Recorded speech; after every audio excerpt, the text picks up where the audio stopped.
Good morning students. बच्चों, आज हम हमारा जो नया टॉपिक है शुरू से करने जा रहे हैं पार्ट 1 से, और कंप्लीट ग्रामर आपकी जो हम पूरे करेंगे, चाहे वो कितने भी लेवल की है, वो आपकी 3rd क्लास से लेकर के जो BA तक की आपकी इंग्लिश आती है, तो अपने सब्जेक्ट के अनुसार। और जो बच्चे कंपटीशन की तैयारी कर रहे हैं वो इसको शुरुआत से पार्ट 1 से जो इसको देखिएगा। इसके अंदर हम सभी के सभी टॉपिक जो है वो कवर करेंगे। आज हम जो इसकी बेसिक टर्म यानी जो शुरुआत होती है जो हमारी इंग्लिश ग्रामर की, हमारी जिसको हम हिंदी में जो जैसे हमारी हिंदी की व्याकरण होती है, इसी तरह व्याकरण क्या है। सबसे पहले आपको पता होगा कि व्याकरण से बच्चों हमें पता चलता है कि कोई भी जब वाक्य लिखा है वो ठीक है या नहीं है।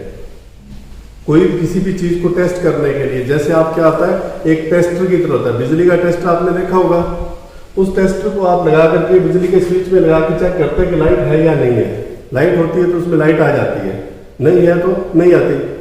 इसी तरह से हमारी इंग्लिश ग्रामर है, वो क्या है कि ग्रामर क्या चेक करती है कि ये वाक्य ठीक है या नहीं है, ये हमें सारी चीजें बताती है। तो हम इंग्लिश की ग्रामर करने जा रहे हैं। ग्रामर के अंदर क्या मिलेगा हमें, सारे के सारे किस तरह से हम शुरू होती है और कितना इसका वास्ट रूप है, वो हम इसमें हमारी बात कर रहे हैं।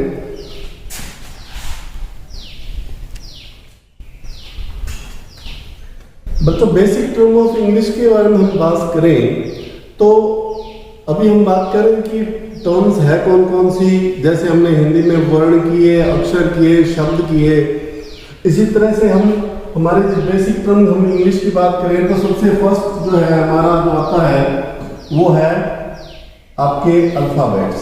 अल्फाबेट क्या है, हमारे 26 जो है 20 लेटर्स हैं A से लेकर के Z तक, यानी जिसमें आप कंप्लीट ABCD लिख सकते हैं आपकी ABCDEFGHIJKLMNOPQRSTUVWXYZ।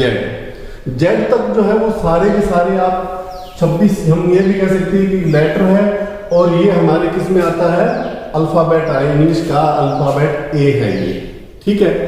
अब ये तो बात हुई कि हमारी A से Z तक जो है वो हमारी क्या होते हैं, अल्फाबेट्स होते हैं। अब हम बात करते हैं दूसरी कि ये 26 हैं टोटल, तो 26 में से कितने कितने क्या है, इसमें से बच्चों 5 तो हमारे जो है वो वोवल है, और 21 जो है वो क्या है, कॉन्सोनेंट्स है। यानी वोवल्स का मतलब क्या, हमारे स्वर हैं। क्या है, स्वर। 5 वोवल्स हैं। स्वर कौन कौन से हैं, A, E, I, O और U। A, E, I, O, U, ये तो 5 तो वोवल्स हैं। और बाकी जो बच गए, जैसे A को छोड़ दो जी, B, C, D, E को छोड़ दो, F, G, H, I ये रहेगा, J, K, L, M, N, O ये है। तो यहाँ पर और क्या आ जाएगा, P, Q, R, S, T, U हमारा वोवल है, V, W, X, Y और G। ये क्या रहेंगे, ये तो हमारे क्या होंगे बच्चों, इधर वाले तो कॉन्सोनेंट यानी हमारे व्यंजन हो गए। ये तो क्या हो गए, कॉन्सोनेंट मीनिंग क्या है, व्यंजन। और A, E, I, O, U ये क्या बन गए, हमारे वोवल्स। तो बच्चों ये इंपॉर्टेंट इसलिए है कि एक तो हमें इस चीज का पता चला, और जब हम आगे आर्टिकल्स में आएंगे तब हमें बार बार ये नहीं कहेंगे कि हमारा जो है वो वोवल कौन से होते हैं। यही बात कही जाएगी कि अगर वोवल आ जाए तो ये लगेगा, कॉन्सोनेंट आ जाए तो ये लगेगा। तो हमें इस बात का पूरा ध्यान होना चाहिए कि कौन से हमारे वोवल्स हैं और कौन से हमारे कॉन्सोनेंट्स हैं। नेक्स्ट हम बात करेंगे हमारे वर्ड की, यानी हमारे शब्द। वर्ड किसको बोला जाता है, group of letters with proper meaning is called word. कि ऐसा ग्रुप ऑफ लेटर्स, ज्यादातर क्या होंगे, 99% से ऊपर जो है वो क्या होगा, एक वोवल और एक कॉन्सोनेंट मिलकर ही एक वर्ड बनाते हैं 99%। कुछ एक हैं जैसे आई है, मैं के लिए अगर हम आई यूज करते हैं तो इसका मीनिंग तो मैं बन गया, तो ये भी अपने आप में वर्ड बन जाता है। अब हम बात करते हैं आगे हमारे शब्द की। शब्द आपको बताया यानी वर्ड आपको बताया कि ग्रुप ऑफ लेटर्स, जैसे ग्रुप ऑफ लेटर हमारी क्या हुआ, ई वाई ई, आई, आई क्या होती है, आंख, इसका मतलब क्या है, 1 2 3, ये ग्रुप बन करके इन्होंने क्या बना दिया, एक वर्ड बना दिया, एक शब्द बना दिया। तो ये है हमारे शब्द। जैसे और भी कई बार क्या था, जैसे टी जे पी क्यों, टी जे पी क्यों, क्या है ये, टी जे पी क्यों लिख दिया। वर्ड तो नहीं कह सकते इसको हम, लेटर्स तो इकट्ठे हो गए, ग्रुप भी बन गया, लेकिन इसका मीनिंग नहीं निकलता, तो इसलिए हम कहेंगे ये एक जो है वो वर्ड नहीं है। ग्रुप होना चाहिए और उसका कुछ ना कुछ अर्थ निकलेगा, तभी जाकर के वो क्या बनेगा, हमारा वर्ड बनेगा। तभी बच्चों क्या बनेगा, वर्ड। तो ये है हमारा वर्ड। नेक्स्ट हम अब बात करते हैं बच्चों, अब हम करते हैं हमारा प्रीफिक्स, यानी जिसको हम हिंदी में उपसर्ग कहते हैं। उपसर्ग जैसे आपको पता है कि कोई शब्द जो है वो उससे पहले लगेगा, और जैसे हम कहें हमारा वर्ड को, इसमें जैसे हमारे शब्द क्या आ जाते हैं प्रीफिक्स में, जैसे हमारे I M, D I S, E N, E M, I N etcetera, और भी कई वर्ड हैं। जैसे हिंदी की अगर बात करें तो जैसे वर्ड है मान, ठीक है, मान से पहले हम प्रीफिक्स यानी उपसर्ग क्या लगाएंगे, अप लगाते हैं, क्या बन जाएगा, अपमान। तो मान तो इज्जत होती है, अपमान बेइज्जती हो जाती है। इसका मतलब जैसे इज्जत और उसके आगे क्या लगा दें आप, बे लगा दें तो भी वर्ड बदल जाएगा, है ना। तो इंग्लिश में जो है हमारे इसी तरह से दिया हुआ, जैसे आई एम, वर्ड क्या है, आई एम के साथ हम कौन सा वर्ड लगाए, जैसे वर्ड हमारा क्या है, पॉसिबल। पॉसिबल अगर इसके साथ जोड़ेंगे तो ये क्या बन जाएगा, इम्पॉसिबल। वर्ड क्या बन जाएगा हमारा, इम्पॉसिबल। वर्ड हमारा इम्पॉसिबल बन जाएगा। इसी तरह से आप और कर सकते हैं हमारा, जैसे वर्ड है D I S, dis, dis के साथ क्या जोड़ेंगे, जैसे ऑनेस्ट है, H O N E S T, honest के साथ अगर आप उससे पहले अगर डिस लगा देते हैं तो ऑनेस्ट ईमानदार होता है, डिस ऑनेस्ट जो है वो बेईमान होता है। तो कहने का अर्थ ये है बच्चों कि अगर आप किसी को भी लगाओ, चाहे अर्थ पॉजिटिव निकले चाहे नेगेटिव निकले, लेकिन उसका अर्थ बदल जाता है, तो वो हमारे क्या कहलाते हैं, इंग्लिश में हमारे प्रीफिक्स कहलाते हैं। जैसे हम और बात करें, वर्ड हमारा है करेज, सी ओ यू आर ए जी ई, करेज। करेज से पहले हम क्या लगाते हैं, इनकरेज, क्या बन गया, वर्ड नया क्या बन गया, इनकरेज। इसी तरह हमारा और भी वर्ड हम लेते हैं, जैसे आई एन लगाते हैं, जैसे competent, C O M P E T E N T, competent. Competent से हम पहले लगा दें, वर्ड क्या बन जाएगा हमारा, इनकॉम्पिटेंट। क्या बन जाएगा हमारा वर्ड, इनकॉम्पिटेंट। और भी जैसे है प्योर है, जैसे वर्ड ई एम की बात करें तो प्योर के साथ हम क्या लगाते हैं, P U R E, word pure है तो हम लगा सकते हैं इसके वर्ड क्या लगा सकते हैं, इम्प्योर, ठीक है। जैसे इन है, अभी बताया था आपको कि अगर वर्ड हम इन के साथ भी और कुछ कई जो है वो और भी इससे वर्ड बन जाएंगे। इन के साथ हम पीछे और कुछ भी जोड़ेंगे, हमारा वर्ड क्या है, प्रीफिक्स है हमारा इन। इन के साथ जैसे अभी आपको बताया था, कॉम्पिटेंट के साथ हमने इन जोड़ दिया था।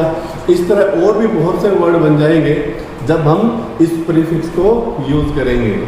तो बच्चों और भी है प्रीफिक्स, तो हमें केवल इतना है पता होना चाहिए कि जो किसी भी शब्द के आगे यानी प्योर शब्द है, प्योर का मतलब पूरा निकलता है। अब प्रीफिक्स यानी उपसर्ग होंगे ना, तो इनका खुद का जैसे है ना, इन है, ई एम है, डी आई एस है, इनका हो सकता है जैसे इनका तो होता है, और हो सकता है कि इनका अर्थ ना निकले, लेकिन अगला जो शब्द जिसके साथ ये लगेगा उसका कोई ना कोई अर्थ जरूर होगा, और ये इसके साथ लग करके उसका अर्थ में बदलाव ला देते हैं, तो वो हमारे क्या कहलाते हैं, प्रीफिक्स। तो ये हमारा प्रीफिक्स पूरा हुआ।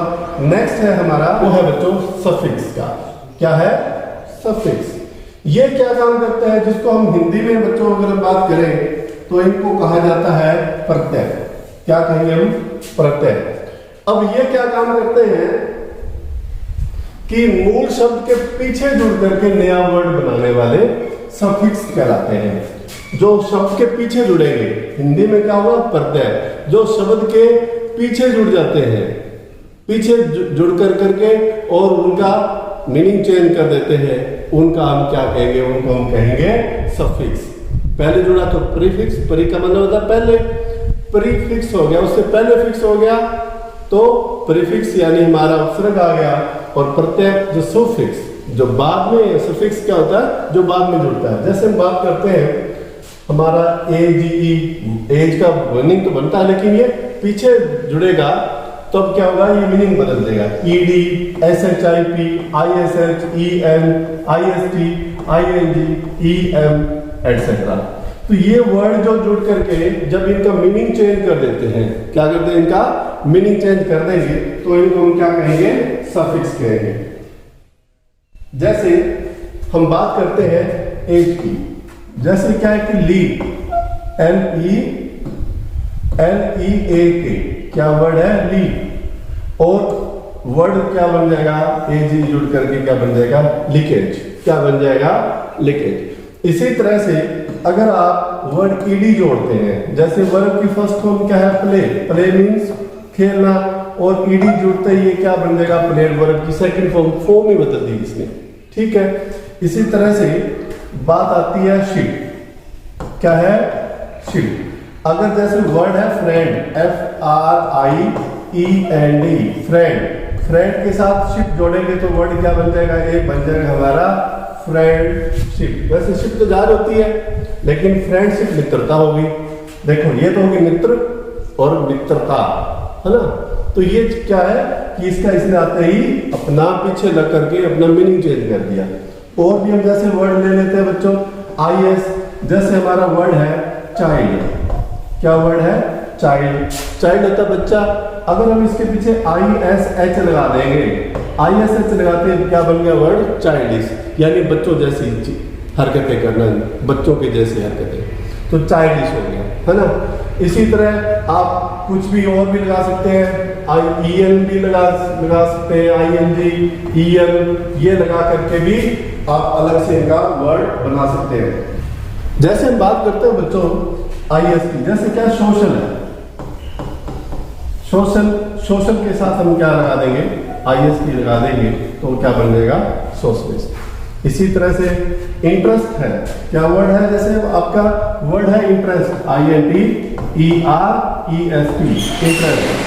इंटरेस्ट, और अगर आप ING लगाएंगे तो क्या बन जाएगा, इंटरेस्टिंग। इसका मतलब क्या है, ये वर्ड के पीछे लग करके एक नया वर्ड बना देते हैं, वो बच्चों हमारा क्या कहलाता है, सफिक्स। क्या कहलाता है, सफिक्स। तो ये हमने बेसिक टर्म की हम बात कर रहे हैं कि हमने आज भी बात की, अल्फाबेट की बात की, सफिक्स और प्रीफिक्स की बात की, और नेक्स्ट हम करने जा रहे हैं हमारा सेंटेंस। यानी पहले क्या था कि हमने शुरुआत में ये बात की है एक अल्फाबेट से, उसके बाद में हमने बात की वर्ड की,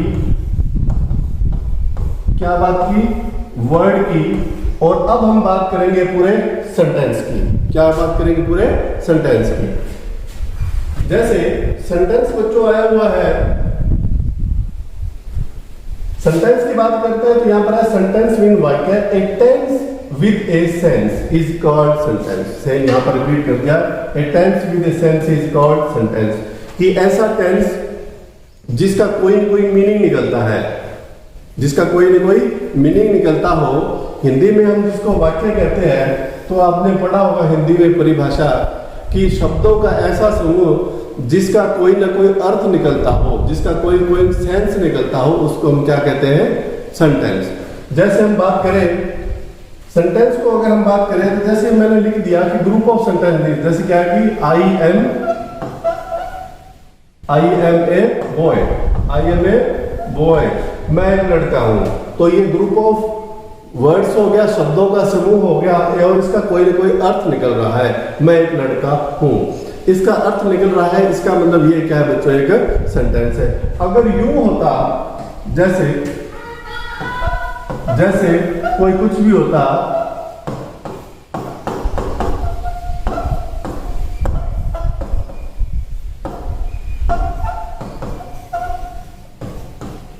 boy is time by through light, क्या है ये? कुछ नहीं है, शब्दों का समूह तो है लेकिन मीनिंग कुछ नहीं बन रहा। इट मीन्स ये बच्चों सेंटेंस हमारा नहीं है। ऐसा सेंटेंस क्या होता है, ग्रुप ऑफ वर्ड्स तो हो लेकिन उनका सेंस निकलता हो, तभी वो हम क्या कहेंगे, उसको सेंटेंस कहा जाएगा। आगे हम बात करते हैं सेंटेंस के जो है वो टाइप दिए गए, पार्ट्स दिए गए। सबसे पहले हम बात करेंगे पार्ट्स की। तो सब्जेक्ट के जो है वो दो पार्ट में बांटा गया है। जैसे Ram is writing a letter, Ram is writing a letter. अब इसको देखेंगे बच्चों, जब इसको देखते हैं कि Ram is writing a letter, हमें पता है कि ये एक सेंटेंस है। क्या ये एक सेंटेंस? तो इसमें राम अलग है, यानी ये हमारा क्या कहलाएगा, सब्जेक्ट। क्या कहलाता हमारा सब्जेक्ट, ये हमारा सब्जेक्ट है। इज राइटिंग ए लेटर, ये वाला पार्ट जो है इसको हम कहेंगे प्रेडिकेट। क्या कहते हैं, प्रेडिकेट। यानी सब्जेक्ट क्या होता है, कार्य करने वाला, और प्रेडिकेट क्या होता है, सब्जेक्ट जो कार्य करता है। ये वाला काम, एक लेटर लिख रहा है, ये जो काम कर रहा है वह क्या हमारा कहलाएगा, प्रेडिकेट। तो इसके दो पार्ट्स किए हमने, सब्जेक्ट और हमारा प्रेडिकेट, सब्जेक्ट और प्रेडिकेट। तो ये बच्चों के आ जाता है, कंपटीशन में भी आ जाता है कि इसमें प्रेडिकेट बताइए क्या है। अलग अलग पार्ट 3-4 ऑप्शन देंगे तो आपको पता है कि इतना इतना सब्जेक्ट को छोड़कर जो रिमेनिंग पार्ट है ये हमारा सब्जेक्ट और ये हमारे क्या होता है, प्रेडिकेट। क्या होता है हमारा प्रेडिकेट। बच्चों आज हमने हमारी जो बेसिक टर्म थी वो हमने की, जिसमें हमने अल्फाबेट किए, हमने वर्ड को किया और उसमें हमने सेंटेंस को किया, और सेंटेंस के हमने जो है वो अलग अलग पार्ट्स थे उनको किया। नेक्स्ट वीडियो में हम हमारी करेंगे सेंटेंस के टाइप कितने होते हैं, किस तरह से विद एग्जांपल हम करेंगे। Till then stay safe.